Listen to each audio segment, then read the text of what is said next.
آج کا جو 5واں ایپیسوڈ ہے وہ ہم بہت ہی امپورٹنٹ ٹاپک پر کرنے جا رہے ہیں. وہ ہے مرزا صاحب کی آٹو بایوگرافی، یعنی مرزا صاحب نے جو خود اپنی بارے میں، اپنی سیرت کے بارے میں لکھی ہے، یعنی جس کو سوانح عمری کہتے ہیں، زندگی کے واقعات لکھنا، پیدائش سے لے کر آخر تک جہاں آپ لکھ سکیں اس کو لکھنا. تو گویا مرزا صاحب کی جو سیرت ہے یا مرزا صاحب کی جو زندگی ہے، اس حوالے سے ہم آج بات کرنے جا رہے ہیں. آج کا جو ہمارا ٹاپک ہوگا وہ بلنڈرز اباؤٹ آٹو بایوگرافی. قلم اور صفحہ اپنے پاس رکھیں، نمبرز کی کچھ گیم ہوگی.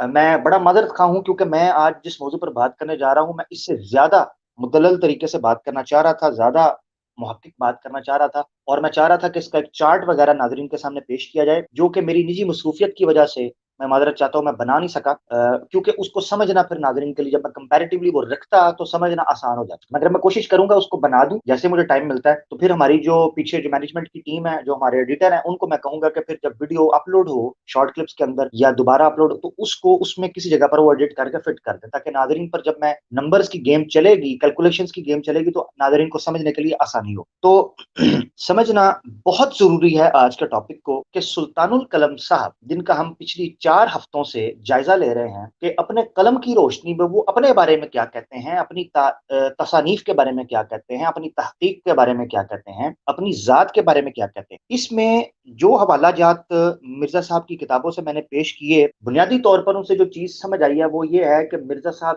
تضاد کے بارے میں بڑا سخت رویہ رکھتے، مرزا صاحب جھوٹ کے بارے میں بڑا سخت رویہ رکھتے. مرزا صاحب اپنی جو الہامی کیفیت اور صورت اور حال ہے اس بارے میں بڑی قطعیت کے ساتھ اور بڑی اتھارٹی کے ساتھ اور بڑی جسے آپ کہہ سکتے ہیں فرم گراؤنڈ پر کھڑے ہو کر، بڑے اسٹرانگ گراؤنڈ پر کھڑے ہو کر وہ یہ کہتے ہیں کہ مجھ سے غلطی نہیں ہو سکتی یا میں غلط نہیں کر سکتا. یہ مرزا صاحب کی پوری کی پوری یہ 4 ایپیسوڈز کے اندر میں نے ایک چیز اسٹیبلش کر دی. تو جو بندہ جھوٹ نہیں بول سکتا، جو بندہ غلط نہیں لکھ سکتا، جو بندہ بھول نہیں سکتا، جس بندے کے لکھنے لکھانے میں، جس بندے کے قلم میں اللہ نعوذ باللہ ان کے بقول بات کرتا ہے، اس بندے کی اپنی ذاتی زندگی کے بارے میں اتنے بڑے بلنڈرز، کیا یہ اس کو سلطان القلم بناتے ہیں؟ میں جماعت احمدیہ کے دوست احباب سے کہوں گا کہ آپ نے غور و فکر سے آج پین پینسل لے لیں، ان چیزوں کو رائٹ ڈاؤن کرنا ہے جو چیزیں میں بیان کروں گا آج. بالخصوص جو میرے مخاطبین ہیں آج، وہ جماعت احمدیہ کے لوگ، کہ یہ ان کے نبی کی بات ہو رہی اور یہ بات ان کے نبی کی سیرت اور زندگی کے حوالے سے ہو رہی ہے، اور پھر یہ بات کسی تیسرے بندے کی. آج میں ایک حوالہ بھی تیسرے بندے کا پیش. تو مرزا صاحب کا اپنی زندگی، اپنی سیرت، اپنی حیات، اس کے بارے میں جو موقف آپ کے سامنے آئے گا، آپ دیکھیں گے کہ تضادات سے اور بلنڈر سے بھرا ہوا ہے. اچھا، ایک تو یہ پوائنٹ. آپ دوسرا جو نقطہ آج بڑا امپورٹنٹ ہے وہ یہ ہے کہ جن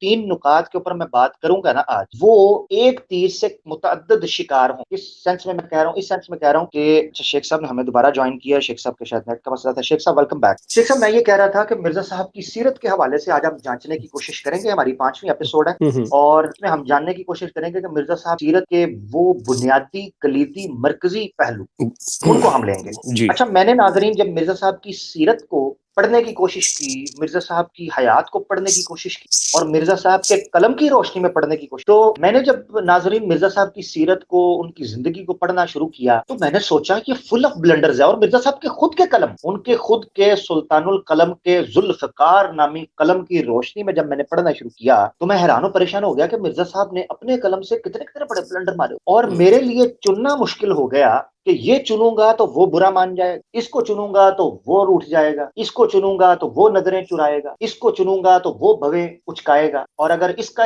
انتخاب کرتا ہوں تو وہ گالیں پھلائے گا. تو گویا میرے لیے مرزا صاحب کی سوانح عمری اور حیات کے بلنڈرز کے انتخاب میں اتنی دقت تھی جتنی کسی دوسرے موضوع میں دقت نہیں رہی. اب اس سے آپ اندازہ کر سکتے ہیں کہ کیا میرا حال ہو چکا تھا کہ جو ہے نا وہ اس چیز کو اکٹھا کر. مگر پھر بھی میں نے کوشش کی کہ چونکہ مرزا صاحب اپنے آپ کو مسیل ابن مریم کہتے ہیں، عیسیٰ بن مریم کا مسیل کہتے ہیں، مسیح موعود کہتے ہیں، آمد ثانی کے دعوے دار ہیں، تو کیوں نہ مرزا صاحب کو عیسیٰ بن مریم علیہ والصلاۃ والسلام جو نبی ہیں، جن کے وہ دعوے دار تھے، ان کے دیے ہوئے 3 دنوں کی روشنی میں سمجھوں. اب وہ 3 دن کیا ہیں یہ آپ کی اسکرین کے اوپر میں دکھاتا ہوں. تو مرزا صاحب کی زندگی کے 3 دن میں لوں گا، صرف 3 دن، اور آپ پر حقیقت آشکار ہو جائے گی کہ مرزا صاحب نے اپنی زندگی کے ان 3 دنوں کو بلنڈر سے خالی نہیں چھوڑا. یعنی ان 3 دنوں میں بھی وہ اتفاق کا دامن نہیں تھام سکے سلطان القلم صاحب.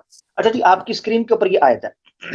میں اسپیکر ہے جو اس کو میں روک دیتا ہوں تاکہ آپ لوگ توجہ سے سنیں. بہت اہم ٹاپک ہے, اس کو آپ نے ایزی نہیں لینا. یہ اپنی نوعیت کا ایک یکتا پروگرام جو ہے وہ ہونے والا ہے انشاءاللہ بفضل اللہ تعالی. اچھا, سورہ مریم چیپٹر 19 ورس 33 آپ کی اسکرین کے اوپر ہے. بعد اعوذ باللہ تعالی من الشیطان الرجیم والسلام علی یوم ولد. نمبر 1 کہ سلام ہو اس دن پر جس دن میں پیدا ہوا. کون کہہ رہے ہیں؟ عیسیٰ بن مریم. اور مسیح کی زندگی پیدائش سے میں شروع کروں, ایک دن ہو گیا. ویوم اموت, اور اس دن جس دن میں فوت ہوں گا, مروں گا. دوسرا دن ہو گیا وفات یعنی یوم وفات. ویوم ابعث حیا, اور تیسرا دن جس دن میں دوبارہ زندہ اٹھایا جاؤں. اب مرزا صاحب نے دوبارہ اٹھائے جانے کے حوالے سے جو باتیں کی ہیں اس سے قطع نظر, تیسرا دن میں ابعث حیا سے بعثت کا لے رہا ہوں. یعنی مرزا صاحب کی جو تاریخ بعثت ہے, مرزا صاحب کا جو مامور ہونے کا دن ہے کہ آج میں جو ہے نا وہ مسیح موعود کے درجے پر یا مامور من اللہ یا مخاطبہ الہیہ کا شرف حاصل کیا ہے, یعنی جس کو کہتے ہیں نبوت کے منصب پر فائز ہونے کا دن. ٹھیک ہو گیا جی. تو یہ 3 دن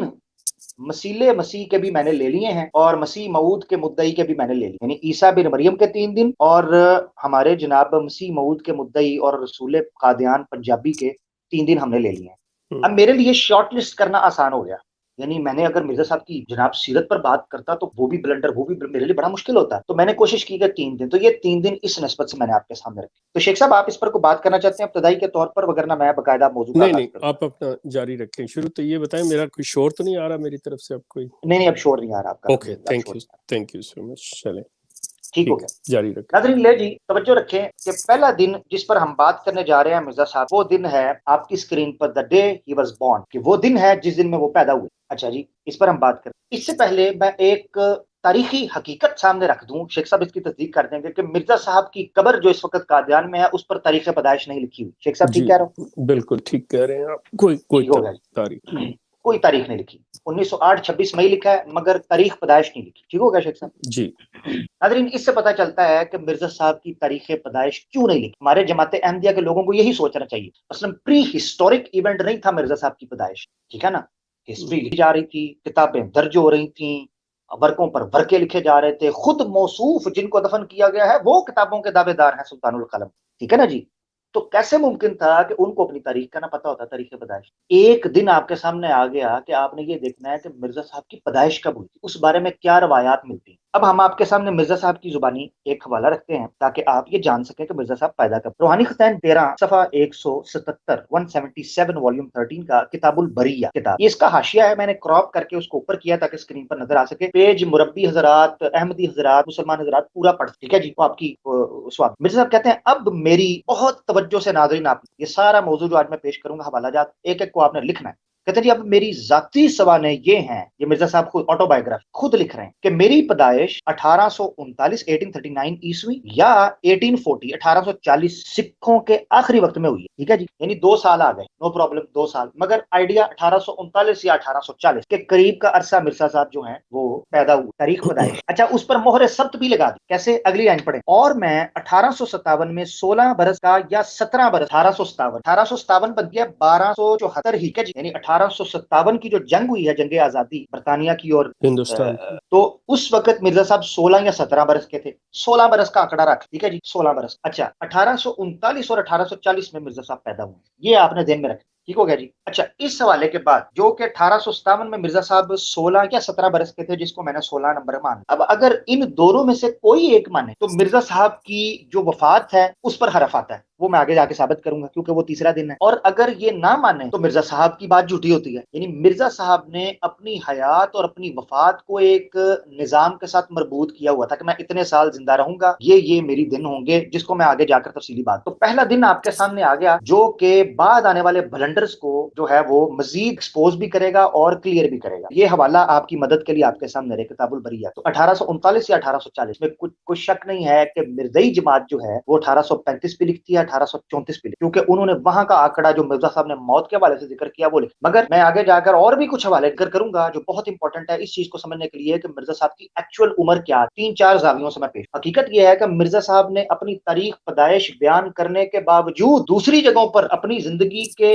درمیانی حصوں کے اندر جو اپنی عمر بتائی ہے تاریخ پیدائش نہیں، عمر، آج میری اتنی عمر، یعنی مثال کے طور پہ آج میں 40 سال کا ہوں، تو جس وقت یہ بتایا کہ میں 40 سال کا ہوں، وہ تاریخ اپنی بتائی ہوئی تاریخ پیدائش سے میچ ہی نہیں کرتی، میل ہی نہیں کھاتی، کیونکہ جس وقت بتا رہے ہیں کہ میں آج اتنے سال کا ہو گیا ہوں، اگر اس میں سے وہ سال مائنس کریں تو وہ 1840 1800 سال ہی بنتا ہی نہیں، اور اگر اس کو 1839 اور 40 بنائیں تو مرزا صاحب کی 40 سال عمر۔ تو اس گیم کو آپ نے سمجھنا ہے کہ مرزا صاحب جو سلطان القلم صاحب ہیں، وہ اپنی ہی سوانح عمری کے بارے میں، اپنے یوم پیدائش کے بارے میں اتنے بڑے بلنڈر کر رہے ہیں اور ان کو علم ہی نہیں۔